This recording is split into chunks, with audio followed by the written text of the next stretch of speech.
नबी पाक सल्लल्लाहु अलैहि वसल्लम जरूरत अबू बकर सदीक रजी अल्लाह ताला अन्हु नाल उम्मे अमाबद रजी अल्लाह ताला अन्हु दे घर गए ते वो शेर बड़ी मेहनत नाल बनाए ने तुहाडी खिदमत पेश करना हो। चल दे दो मुसाफिर उम्मे माबद दे घर आए और सोने रंग ते चमक दे चेहरे रब दी रहमत नाल लियाए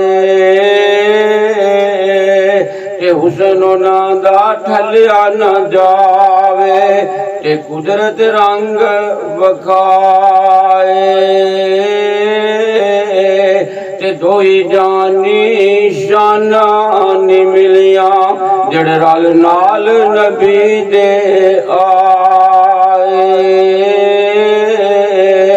और दो मुसाफिर चल दे उम्मे माबद दे घर आए।